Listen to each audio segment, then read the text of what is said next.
DJ कमरिया टूटे रे नदी अरे पजरिया टूटे रे महाकालेश के डीजे राजभर की शरीरिया टूटे रे नदी के राजा फागुन में पियला पानी में सुते कमरिया टूटे रे नदी फागुन में पियला पानी महाकालेश के डीजे राजभर भूतपूर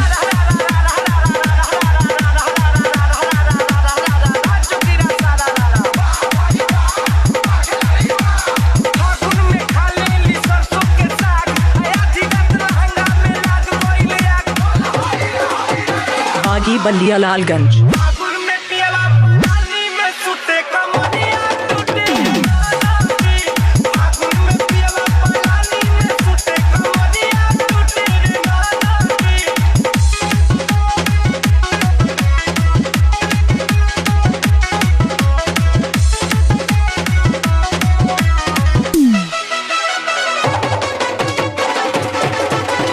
इंद्रजीत डीजे बागी बलिया लालगंज महाकालेश के डीजे राजभर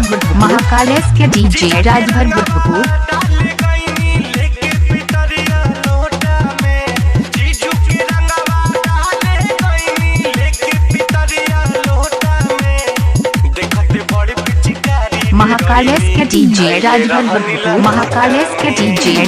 भूतपूर पिचकारी दे गईनी धइले रहन लगोटा में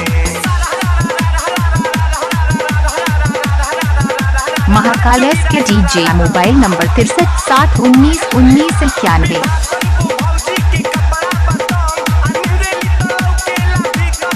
महाकालेश के डीजे मोबाइल नंबर बागी बलिया लालगंज 6360191991।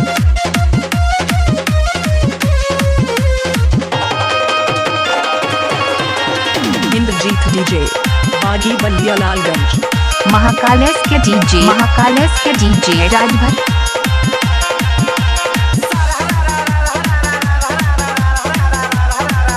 महाकालेश के डीजे राजभर भूतपूर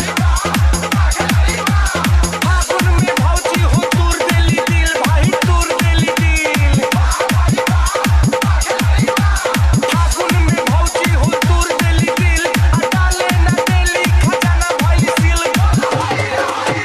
बागी बलिया लालगंज हम केवाड़ी ना खोलब, बहुत गुस्सा आत बा तोहरे के ऊपर। जेई होता ते ही पिचकारी लेके चली आवता। अरे हो ना रही हो हम सब कर भाला चाहिला। हम सब कर भाला चाहिला। हमार सब बुरा चाहिला। हम सब कर भाला चाहिला। हमार सब बुरा चाहिला। सबके हुआ पन चोख पिचुका दे हुरे चाहला सबके हुआ पन चोख पिचुका दे हुरे चाहला तू सब कर भाला महाकालेश के डीजे राजभर भूतपूर महाकालेश के डीजे मोबाइल नंबर 6360191991। तोहर सब पूरे चाहेला तू सब कर भाला चाहेलो तोहर सब पूरे चाहेला बबलू गो भौजी की बड़की दुआर रोज होले यार पर कुकुर बिलार बागी बलिया लालगंज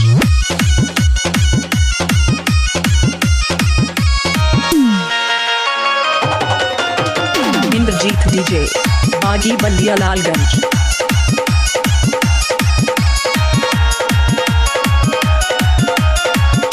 होली में होली खेले में ना होई झमेल तालब लगा के करवाते जब भौजी के बहिनी भेटई है अकेल तालब लगा के करवाते आके पूछा रीत सवा से कर डिटेल तालब लगा के करवाते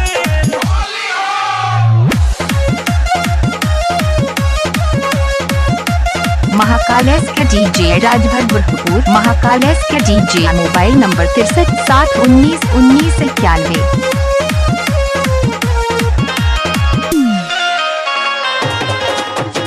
इंद्रजीत डीजे बागी बलिया लालगंज। आज के दिन कोई ना बोलेगा, बिस्की बादाम के संग रम भी चलेगा। अरे केकरा सजन से हो?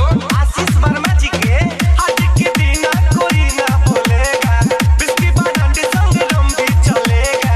ओहो रही मनी दूसरा से जोड़ा चीज घरे के छोड़ा मजा ले लो ना आज बहरी के ए भोला भैया मानो ना बात में हरी के नच जाया डीजे पपी के, मानो ना बात में हरी के नच जाया डीजे पपी के। कमल किशोर राजू भौजी मरी है तो अरे मरवा लिहल जाई। फागुन में पियला पानी में सुते कमरिया टूटे नाना भी। फागुन में पियला पानी में सुते कमरिया टूटे नाना भी। www.djfreshclub.in